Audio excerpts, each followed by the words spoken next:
Hello guys, welcome back to my new video. तो guys इस video में हम रोमन रैंक से धर के इस वाले रेफरेंस फोटो की ड्राइंग करेंगे, जिसके लिए गाइस हम यहाँ पर सिंपली A4 साइज के पेपर एंड ग्रिड मेथड का यूज करेंगे। तो सबसे पहले गाइस मैंने यहाँ पर drawing grid for the artist application का यूज करके रेफरेंस फोटो के ऊपर कंप्लीट ग्रिड लाइंस को अप्लाई कर लिया है। एंड इस रेफरेंस फोटो की लिंक आपको नीचे डिस्क्रिप्शन में मिल जाएगी, तो आप लोग वहां से डाउनलोड कर लेना। इसके बाद सबसे पहले हमें पेपर के ऊपर एंड नीचे की तरफ 2 सेमी छोड़ छोड़ के 20 सेमी तक मार्क करना है।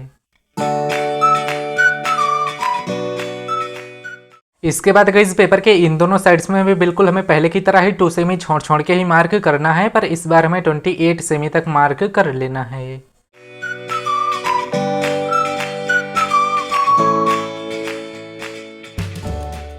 गाइज हमने यहाँ पर पेपर के चारों तरफ 2 सेमी छोड़ छोड़ के कंप्लीट मार्क कर लिया है। इसके बाद अब हमने ये जो पेपर के ऊपर एंड नीचे की तरफ मार्क किया है, इन मार्क को हमें आपस में एक स्ट्रेट लाइन्स में मैच कर लेना है।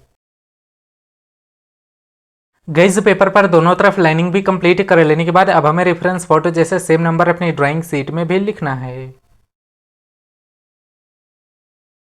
तो सिंपली गाइज हमने यहाँ पर रेफरेंस फोटो जैसे सेम नंबर अपनी ड्राइंग शीट में भी लिख लिया है। इसके बाद गाइज हम यहाँ पर पेपर के ऊपर की तरफ से 4 नंबर बॉक्स और ऊपर से नीचे की तरफ से 3 नंबर बॉक्स से इस ड्राइंग की आउटलाइन को ड्रॉ करना स्टार्ट कर रहा हूँ। इसके बाद गाइज अब आपको अपने रेफरेंस फोटो के ग्रेड के साइज को 2 सेमी रख लेना है, जिससे कि गाइज आप लोग रेफरेंस फोटो को अच्छी तरीके से ऑब्जर्व करके आप लोग अच्छी तरीके से अपनी ड्राइंग शीट पे आउटलाइन को ड्रॉ कर पाओ। बाकी इसके बाद अब आपको सिंपली रेफरेंस फोटो को अच्छी तरीके से देखना है कि कौन से बॉक्स में कौन सा पार्ट है। सिंपली आप लोगों को उसी पार्ट को उसी नंबर के बॉक्स में ड्रॉ करते जाना है।